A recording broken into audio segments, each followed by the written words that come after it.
नमस्कार, city news में आपका स्वागत है। मैं हूं अफरोज खान। आइए डालते हैं एक नजर आज की सुर्खियों पर। बारिश के कारण मोटरसाइकिल फिसली, युवक गंभीर घायल, घटना गाड़गेनगर परिसर की। पैराडाइज कॉलोनी में 6000 की चोरी, खुली खिड़की से आकोड़ा डालकर कीमती वस्तु चुराने वाला गिरोह सक्रिय। महानाट्य जमुना के समापन पर अकाली बारिश ने मजा किरकिराकर सरकारी योजनाओं पर फेरा पानी। संत गाड़गे बाबा विश्वविद्यालय का 27वां दीक्षांत समारोह 21 मई को। और मनपा के सभी कार्यालयों में 2 दिन में ताला ठोकेंगे पार्षद पांडे व बाजर। सावधान, खुली खिड़कियों से चोरी करने वाला गिरोह सक्रिय हो गया है। पैराडाइज कॉलोनी में शाइन पार्क निवासी मोहम्मद नासिर जमाल के घर में गुरुवार तड़के अज्ञात चोरों ने लोहे के तार के अकोड़े की मदद से खिड़की में से घर में रखी फुल पैंट निकालकर 6000 रुपये पर हाथ साफ कर लिया। शहर वासियों, सावधान हो जाइए। शहर में खुली खिड़कियों से चोरी करने वाला गिरोह सक्रिय है। गर्मी के मौसम के चलते लगभग सभी घरों की खिड़कियां खुली रहती है। ऊपर से कूलर चलने के कारण आवाज भी नहीं आती। ऐसे में नागरिकों ने अपनी कीमती वस्तुएं ऐसी खिड़की दरवाजे के पास नहीं रखना चाहिए जहां चोरी होने का खतरा हो।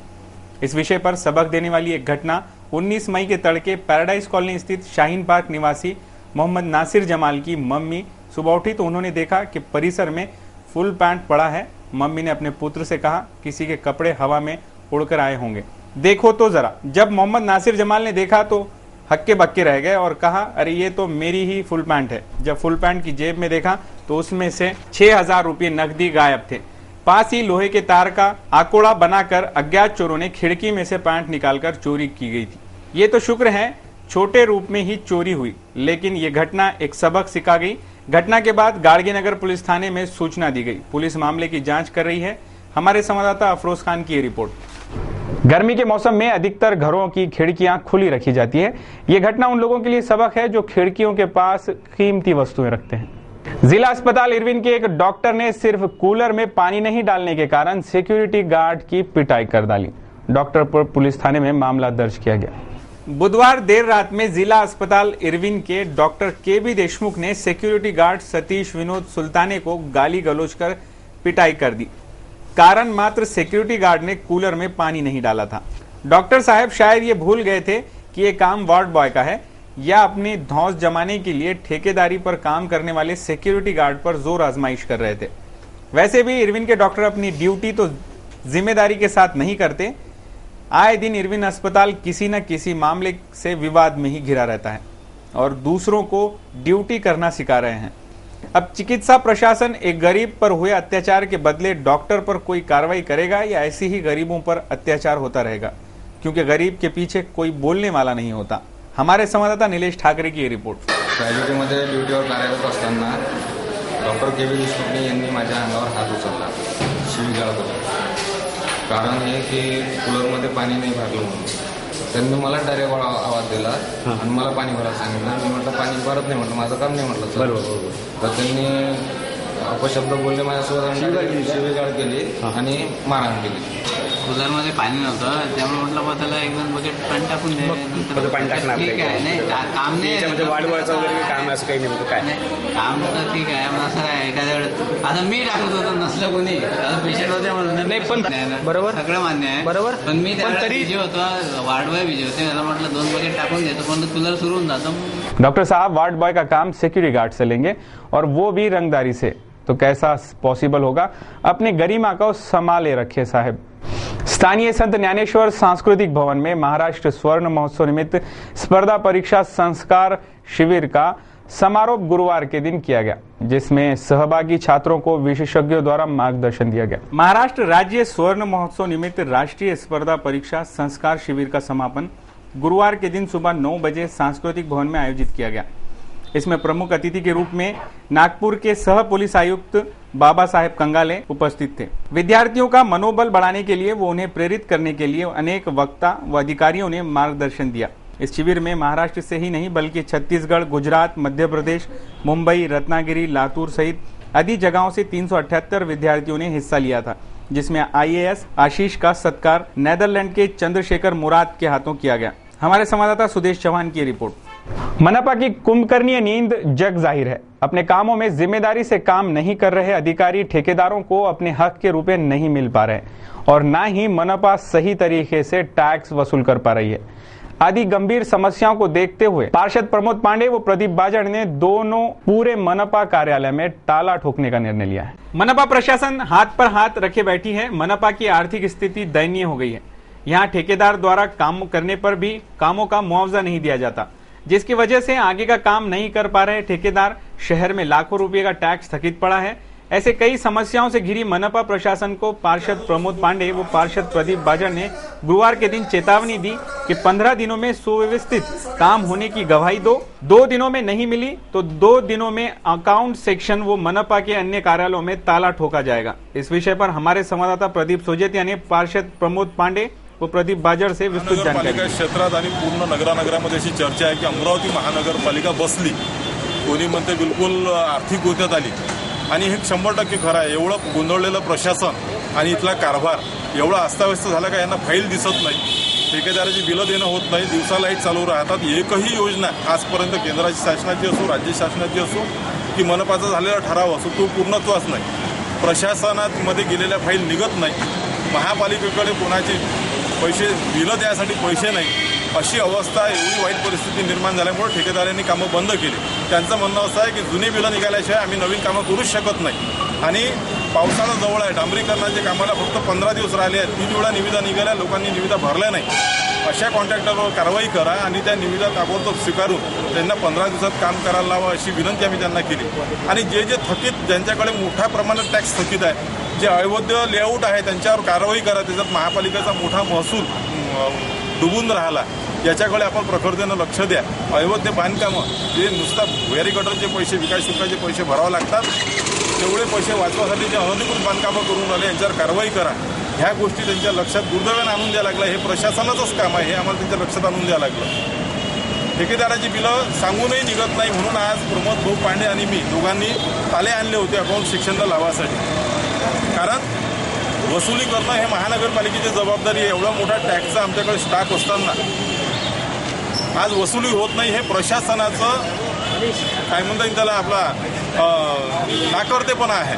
आणि महानगरपालिकेची आमसभा सुद्धा अतिशय गोंधळाच्या दिवसेंदिवस होत आहे। तिथे झालेल्या प्रस्तावावर कोणतीही कारवाई होत नाही। त्यापेक्षा महानगरपालिका ही बरखास्त करा आणि इथं चांगला एखादा कडक प्रशासक आणून या महानगरपालिकेला शिस्त लावण्याची मागणी आज आम्ही दोघेही जण, प्रमोद भाऊ पांडे आणि मी, आम्ही दोघे या ठिकाणी करीत। अमरावती महानगरपालिकेचे महाराष्ट्र शासनाकडे 37 करोड 45 लाख रुपये थकीत असताना प्रशासनाचे प्रयत्न आणि शासनकर्त्याचे प्रयत्न किती सार्थकी लागून राहिले हे थकीत असलेल्या आकड्यावरून लक्षात येऊन राहिलं। 37 करोड पर्यंत जर आकडा पोहोचते आहे तर याचा अर्थ सगळे झोपलेले आहेत। जेवढा आमच्याकडून होईल तेवढा आम्ही आवाज उठवून राहिलो। हा आवाज आमच्या जिथपर्यंत पोहोचेल तिथपर्यंत पोहोचवण्याचा आम्ही प्रयत्न करू। सोबतच अमरावतीचे नागरिक प्रामाणिकपणे टॅक्स भरतात या गोष्टीवर मी ठाम आहे, माझा विश्वास आहे। याच्याकरता की सर्वसामान्य नागरिक हा अमरावतीचा टॅक्स भरतो या गोष्टीवर माझा विश्वास असताना मात्र 10,000च्या वर ज्यांच्याकडे टॅक्स थकीत आहे त्यांच्यावर कारवाई करण्यात हे प्रशासन 12+6 असल्यामुळे, 12-6 असल्यामुळे काही इलाज नाही राहिलेला। त्याच्यामुळे यांना कसं वठणीवर आणायचं आहे की आमच्याकडे अनेक मार्ग आहेत, त्या पद्धतीनं यांना कसं वठणीवर आणायचं आहे ते आम्ही पाहू। आणि अमरावतीचे नागरिक प्रामाणिकपणे टॅक्स भरतात हा मात्र माझा विश्वास ठाम असताना यांनी उर्वरित टॅक्स वसुली जेवढी थकीत आहे ती करावी एवढी विनंती आहे। जर करत नसेल, सोबतच मनपा निधीचे जेवढे बिलं आहेत, जे कॉन्ट्रॅक्टर काम करतात ते कुठंतरी शहरात विकासाचे कामं करतात, त्यांची बिलं ताबडतोब दिल्या गेली पाहिजे। तर ते जर दिल्या जात नसेल, खुर्च्या खाली करा। शासनाचे पैसे आणि मनपाचे पैसे सोबत अमरावतीकरांचे पैसे खाऊ नका, विनाकारण जनतेला त्रास देऊ नका, नाही तर आमचा त्रास तुम्हाला सहन होणार नाही। आम्ही ज्या पद्धतीनं विनंती करून राहिलो ही विनंती झाली, नंतर जास्तीत जास्त 2 दिवसाचा वेळ देत आहे आम्ही। 2 दिवस खूप झाले यांच्याकरता, अन्यथा पूर्ण मनपा हे जे आम्ही सोबत खिशात ताले घेऊन आज त्यांनी जी विनंती केली त्याच्यामुळे आज आम्ही कुलप मारायचं थांबलो। 2 दिवसाच्या आत हे पूर्ण अकाउंट सेक्शनपासून आयुक्त, उपायुक्त, जेवढे शासनाचे प्रतिनिधी हे सर्व कॅबिन आम्ही ताले मारून बंद करून देऊ। नेहमीसाठी। जनता की मूलभूत सुविधाओं के लिए बना ये शासन का मनपा विभाग अपनी जिम्मेदारियों को निभाने में हमेशा ही असमर्थ रहा है। कुछ पार्षदों को ये निर्णय लेने पर मजबूर होना पड़ा। अब कुछ ही समय बाद मनपा के आम चुनाव हैं। ये सब कुछ जनता के सामने है। आने वाले चुनाव में समय है जनता के निर्णय लेने का। विद्या भारती प्रांगण में जनहितार्थ शुरू किया गया महानाट्य जमुनिया का बुधवार के दिन समापन समारोह के दौरान अकाली बारिश ने कार्यक्रम चौपट कर सरकारी योजनाओं पर पानी फेर दिया। नारियों के लिए आदर्श बनी एक अबला नारी जो शासकीय योजनाओं से सबक लेकर खुद के साथ साथ पूरे गांव को प्रगति की राह पर ले जाने वाली जमुनिया की कहानी पर आधारित महानाट्य का आयोजन 15 से 18 मई तक विद्या भारती प्रांगण में किया गया था। इस महानाट्य के समापन के दिन बुधवार की रात नाराज वरुण देवता की कृपा से बारिश की फुहारों के कारण देर रात को महानाट्य का प्रदर्शन शुरू किया गया। लेकिन कुछ समय महानाट्य चलने के दौरान ही अकाली काले बादलों ने जोश के साथ बरसना शुरू कर दिया। कार्यक्रम का मजा किरकिरा कर सरकारी योजनाओं पर जमुनिया के पानी फेर दिया। इस समय देखने लायक सीन था। विधायक राव साहब शेखावत भी अपनी कुर्सी को सर पर रखकर बारिश से बचने का प्रयास कर रहे थे। दर्शकों में भगदड़ मच गई। पूरा परिसर जलमग्न हो गया और महानाट्य धरा के धरा रह गया। हमारे संवाददाता प्रदीप सोजतिया की ये रिपोर्ट। अमरावती मुख्यालय तथा यवतमाल समेत 12 शाखाओं वाली अमरावती की पीपल्स कोऑपरेटिव बैंक का पूना की कॉस्मस बैंक में विलय किया गया, जिसके लिए बुधवार के दिन विलय प्रक्रिया करार पर हस्ताक्षर किए गए। अमरावती मुख्यालय तथा यवतमाल समेत 12 शाखा रहने वाली अमरावती की पीपल्स कोऑपरेटिव बैंक का पूना की कॉस्मस बैंक में विलय हो गया है। बुधवार 18 मई को विलय प्रक्रिया करार पर हस्ताक्षर किए गए। कॉस्मस बैंक के अध्यक्ष शशिकांत बुगदे व व्यवस्थापक संचालक डे हाइड्रे की उपस्थिति में विलय करार पर हस्ताक्षर किए गए। 31 मार्च 1987 को स्थापित पीपल्स कोऑपरेटिव बैंक में 2002 में 9.5 करोड़ का घोटाला होने से यह बैंक सुर्खियों में आई थी। घोटाले की रकम खड़ी करने में बैंक को घाटा सहन करना पड़ा। रिजर्व बैंक ने भी काफी पाबंदियां ला दी थी। बैंक ने फिर एक बार मुश्किलों से राह निकाली। रिजर्व बैंक ने पीपल्स को पूंजी व कर्ज देने की अनुमति दी थी। फिलहाल पीपल्स बैंक की ओर से 66 करोड़ रुपए की पूंजी है। 32 करोड़ का कर्ज वितरण किया जा चुका है। बैंक की सभी शाखाओं में 25,000 खातेधारक हैं। 1 मई से डेली कलेक्शन बंद करने से 10,000 खाताधारक कम हुए हैं। इस बीच मुंबई के सारस्वत कोऑपरेटिव बैंक के समक्ष विलय के प्रस्ताव 2.5 वर्ष पूर्व रखा गया था। रिजर्व बैंक ने शाखा खोलने की अनुमति देने से प्रस्ताव बिखर गया। इसके बाद पूना के कॉस्मस बैंक ने यह प्रस्ताव स्वीकारा। प्रस्ताव स्वीकारते वक्त पीपल्स बैंक की स्थिति व भविष्य की आर्थिक वृद्धि का दर विचार में लाकर विलय का निर्णय लिया गया। बैंक के संपूर्ण विलय के लिए थोड़ा समय लगेगा। बुधवार 18 मई से शनिवार 21 मई तक बैंक का कामकाज बंद रखा गया है। खातेदारों की जानकारी के हेतु हर शाखा में सूचना फलक लगाया गया। इस विषय पर हमारे संवाददाता अफरोज खान ने mister Dilip Dehadriye, managing director Cosmos bank, Mrs Himani Gokhale, chief general manager operational, और Mrs Sulekha Deuskar, general manager development, इनसे चर्चा की। एक तो 10 दिन बैंक बंद नहीं है, खाली 3 दिन हमने क्लोज किए हैं और वो जो कन्वर्शन करने का है इसीलिए हमने क्लोज किया है। Because we have to transfer all the data in app और उसके लिए वो 4 दिन की मुहलत मिलती है, इसीलिए किया है। दूसरा सर, ये जो पिछले आपके जो कस्टमर्स हैं, जो शेयर होल्डर्स हैं, उनका क्या रहेगा आगे? वो एज पर स्कीम जो है वो जो स्कीम है वो स्कीम में उसमें लिखा है कि ये बैंक अभी निगेटिव नेटवर्क में है। जैसे ही वो पॉजिटिव नेटवर्क पे आएगी तभी उसका जो भी है वो उनको वापस किया जा सकता है। Cosmos Cooperative Bank is the second largest bank in the country and giving all the services at par with commercial and private sector banks. So all the customers, they will get RTGS facility, NEFT facility, ATM cards they can operate. We are tied up with 116 other banks who are having 6,000 branches across the country. So they can use their ATM cards on our ATM machines. Apart from this, we can provide demat facilities, mutual fund distribution can be provided, but this will happen only in letter case because all the arrangements will be made accordingly. Plus foreign exchange services and transfer services across the borders that can also be given by Cosmos Bank branches, which will be inaugurated on 23rd of December. Extra charge will be No, no charges. No any extra charges will be levied on the Amravati People's Bank customers, but all the charges will be at par with all the which we charge across the 115 locations. So there will be not a single paisa extra charge for the old customers of Amravati People's Bank. कई और नई branches open होंगी? या यहाँ तो 4 branches अभी खोल रहे हैं हम, लेकिन जैसे भी पोटेंशियल आएगा then we can expand the business here also. And in addition to that, I can say that during this financial year, the planning of Cosmos Bank is to open 35 branches across the country, across the states. The first branch will be opened in Chennai in next 2 months, and afterwards in Orissa, Maharashtra some branches are there, Gujarat some branches are there. But we will open this when the area of operation will be extended by Reserve Bank of India, and then this expansion program will start from June end, and all this networking will be completed at the end of this year.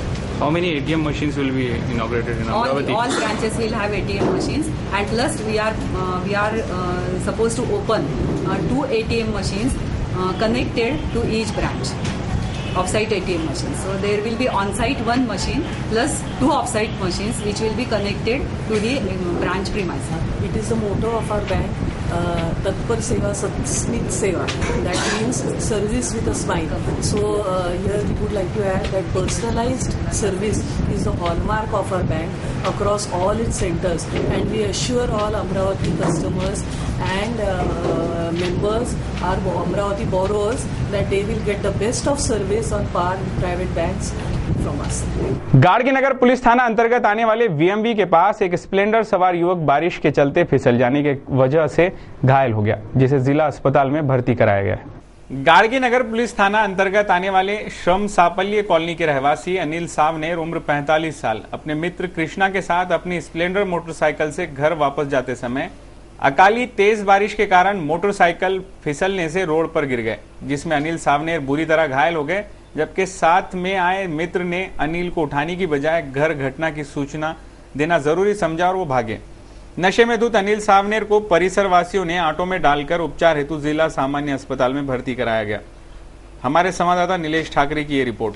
स्थानीय संत गाड़गे बाबा विश्वविद्यालय का 27वां दीक्षांत समारोह 21 मई को सुबह 9 बजे विश्वविद्यालय के प्रांगण में रखा गया है। इस दीक्षांत समारोह में 213 डिग्री वितरित की जाएंगी, ऐसी जानकारी एक पत्रकार परिषद में दी गई। संत गाड़गे बाबा अमरावती विश्वविद्यालय का 27वां दीक्षांत समारोह 21 मई को सुबह विद्यापीठ प्रांगण में आयोजित किया गया है। इस समारोह को प्रमुख अतिथि के रूप में Indian society for technical education के अध्यक्ष प्रोफेसर NR शेट्टी अपनी उपस्थिति दर्शाएंगे। इस साल विश्वविद्यालय अंतर्गत 2 से 3 पीएचडी डिग्री वितरित की जाएगी। केंद्र शासन, राज्य शासन का अलग अलग महत्व है, जिसमें विद्यार्थियों के लिए शिक्षा हेतु सुलभ योजनाओं का समावेश है। GER ने 18 से 24 साल छात्र छात्राओं का 12वीं से ऊपर शिक्षा प्राप्त करने 7 से 8% है। अमरावती विश्वविद्यालय अंतर्गत बुल्ढाना से 8 करोड़ रुपए प्राप्त हुए हैं, जिससे शिक्षा संबंधी वो आने वाले वर्षों में मॉडल कॉलेज बुल्ढाना में खोलेंगे। साथ ही कुलगुरू डॉक्टर मोहन खेड़कर ने पत्रकार परिषद के दौरान नई कंप्यूटराइज तकनीक के भी शुरू करने की बात कही है, जिसमें छात्रों को जो समस्याएं हैं उनसे जूझना पड़ता है, जिसे एडमिशन हेतु एडमिशन कार्ड हेतु कॉलेज में कई बार चक्कर लगाने पड़ते हैं, जिसमें छात्रों के पैसों से लेकर कई प्रकार के नुकसान होते हैं। इस कंप्यूटराइज सिस्टम से छात्र घर बैठे ही एडमिशन तथा एडमिशन कार्ड घर पर ही प्राप्त कर सकेंगे, ऐसी जानकारी पत्रकार परिषद में दी गई।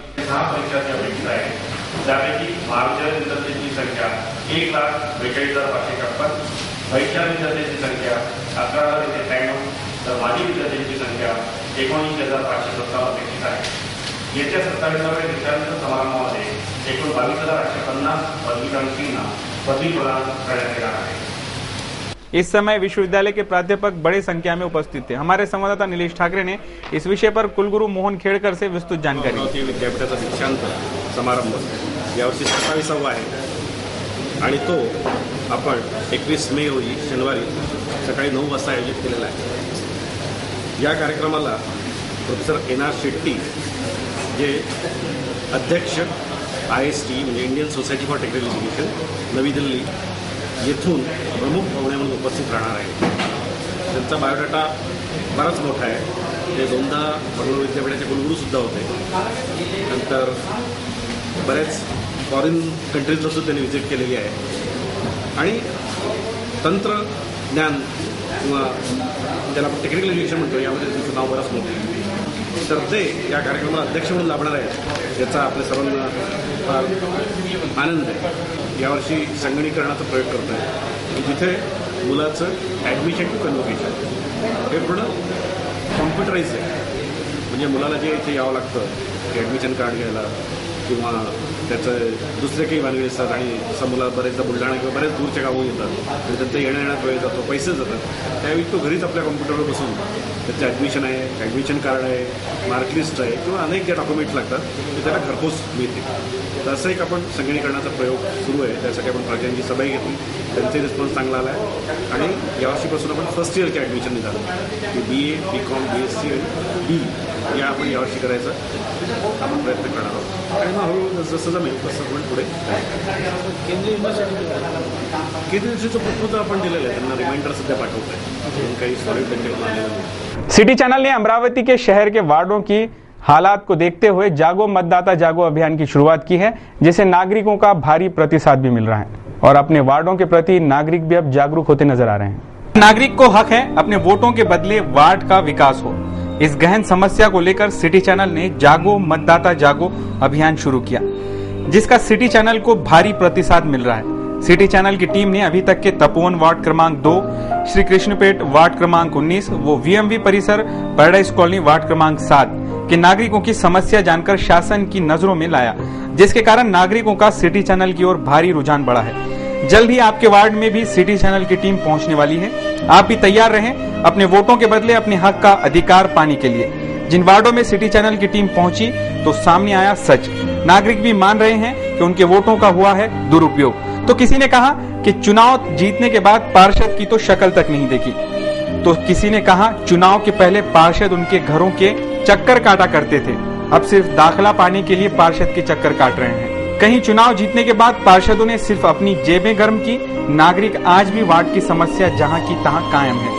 तो जागो मतदाता जागो और अपने वोटों के बदले अपना हक छीन कर लो, वरना आगे मनपा के चुनाव आ रहे हैं. अपना सही फैसला सुनाओ और सिर्फ सिटी चैनल पर शुक्रवार के दिन देखेंगे पैराडाइज कॉलोनी का आईना दोपहर 1 बजे और रात 10 बजे. तो देखते रहिए सिर्फ सिटी चैनल. शहर के हर नागरिक का हक है उसे सरकार की ओर से दी जाने वाली हर मूलभूत सुविधा मिले और नागरिकों का भी फर्ज है कि वो अपनी समस्याएं उठाएं, उनके ऊपर आवाज उठाएं. अगर नागरिक किसी ठेकेदार को अगर कुछ काम करने के लिए कहते हैं तो नागरिकों को ठेकेदार की ओर से मिलने वाली धमकियां और धौंस भरी बातें ये गलत व्यवहार है. ठेकेदारों को भी नागरिकों के सुविधाओं का ध्यान रखना जरूरी है. अब देखिए कुछ खास खबरें. भाजपा के मनपा विरोधी पक्ष नेता के पद को लेकर चल रहे विवाद पर शासन के सचिव ने आदेश पत्र पारित कर मनपा आयुक्त से कहा महापौर आम सभा में उचित निर्णय लें. अगर महापौर निर्णय लेने में असमर्थ हो तो तत्काल शासन को सूचित किया जाए, जिसके आधार पर शासन स्वयं निर्णय लेगा. इस बात पर भाजपाइयों ने मनपा आयुक्त से आग्रह किया कि पद के विषय पर भले ही आम सभा में निर्णय हो, लेकिन आयुक्त के अधिकार के अनुसार विरोधी पक्ष नेता सुरेंद्र पुबली के अधिकार छीने जा सकते हैं. लंबी बहस के उपरांत मनपा आयुक्त ने आज शाम 5 बजे अपना निर्णय सुनाने की घोषणा की थी और विरोधी पक्ष नेता को लेकर महापौर कार्यालय में मंत्रणा शुरू थी. संबंधितों का कार्यालय में आवागमन का तांता लगा रहा, जिसके बाद भाजपा कार्यकर्ताओं ने राजकमल चौक पर कांग्रेस सरकार द्वारा बढ़ाए गए पेट्रोल दर की विरोध में 3 गधों से वाहन खींचकर विरोध प्रदर्शन किया.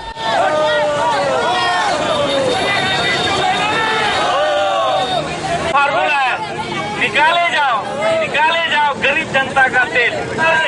हर तरफ से महंगाई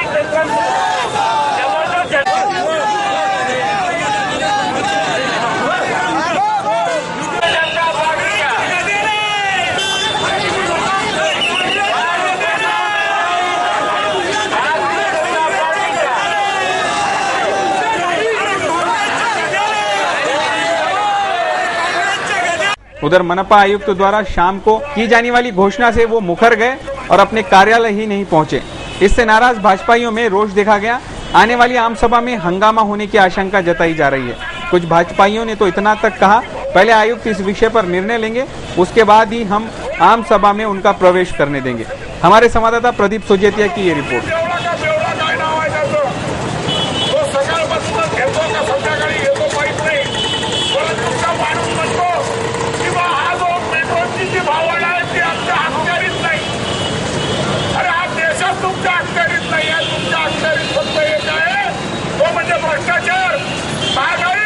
आणि या सगळ्या गोष्टीच्या या किती मन लावून ऐकून राहिले. महाराष्ट्रातले भारतातले सगळ्यात महत्वाचे कधी त्याच्या सगळ्यात पहिले आभार वाटतो. अरे लोक जे आहेत आपल्या हिंदुस्थानातले, त्या हिंदुस्थानातल्या लोकांना मी सांगू इच्छितो की अरे तुमच्यावरती जे सरकार आहे ते सरकार तुम्हाला लुटण्यासाठी बसलेलं आहे. महागाई, भ्रष्टाचार भारताचं प्रथम काम आहे आणि त्यामुळे या सरकारला हटवणं आपल्याला अत्यंत पूर्ण कर्तव्य आहे. आज आम्ही सगळेजण या ठिकाणी बंद आहेत. पेट्रोलची जी भाव झाली आहे वापस घेतली पाहिजे यासाठी आपण सगळेजण या ठिकाणी यासाठी लढा देणार आहोत आणि पुढे हा लढा चालू ठेवणार आहोत.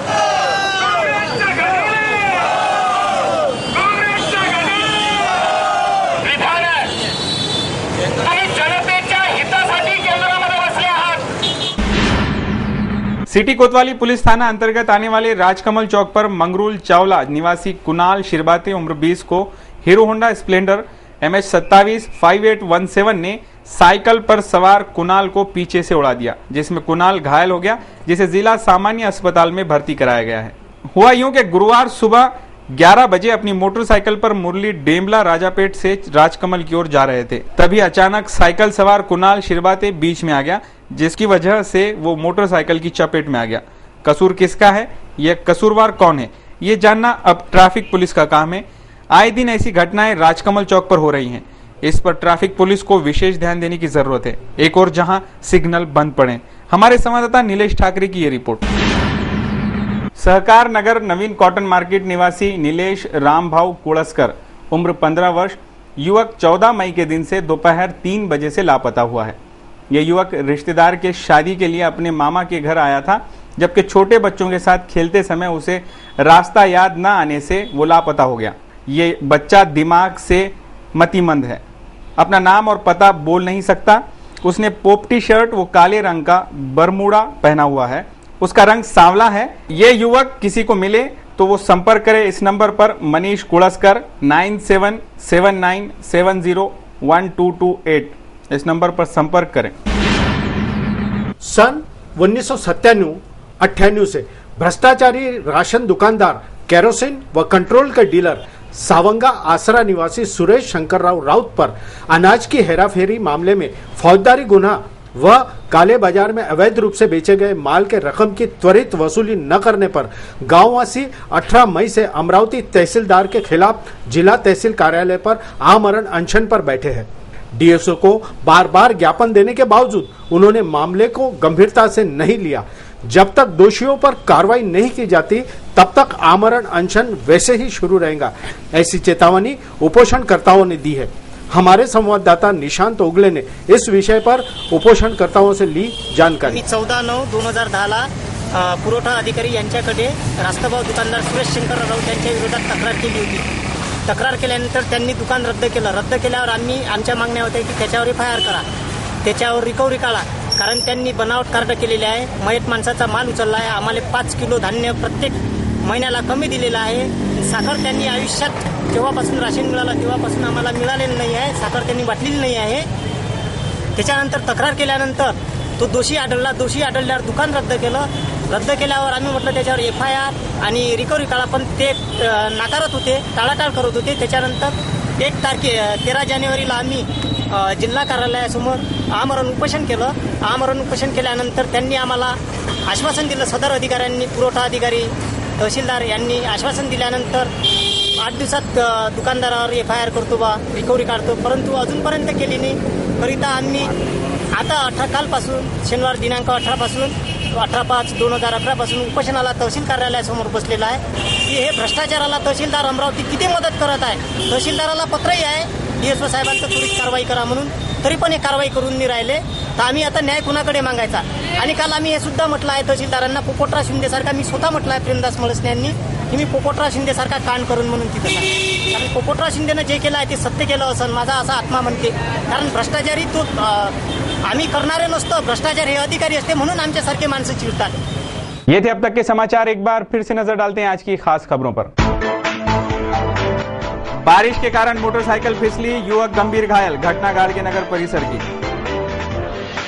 पैराडाइज कॉलोनी में 6000 की चोरी, खुली खिड़की से आकोड़ा डालकर कीमती वस्तु चुराने वाला गिरोह सक्रिय। महानाट्य जमुना के समापन पर अकाली बारिश ने मजा किरकिराकर सरकारी योजनाओं पर फेरा पानी। संत गाडगे बाबा विश्वविद्यालय का 27वां दीक्षांत समारोह 21 मई को। और मनपा के सभी कार्यालयों में 2 दिन में ताला ठोकेंगे पार्षद पांडे व बाजर। सिटी न्यूज के बारे में आप अपने सुझाव एवं विचार हमें भेज सकते हैं हमारे इस पते पर। हमारा पता है सिटी न्यूज कार्यालय, धनराज लाइन, सक्कर 7, अमरावती। हमारा फोन नंबर है 25633833। इस समाचार के माध्यम से हम आपको देते रहेंगे शहर की तरोताजा खबरें। सिर्फ देखते रहिए सिटी न्यूज चैनल, हर घंटे होती रहेंगी नए नए खबरों के साथ फिर मुलाकात। देश और दुनिया की खबरों को देखने के लिए आप लॉग ऑन करें www.citynews.net.in पर। इन समाचारों में बस इतना ही, मुझे दीजिए इजाजत।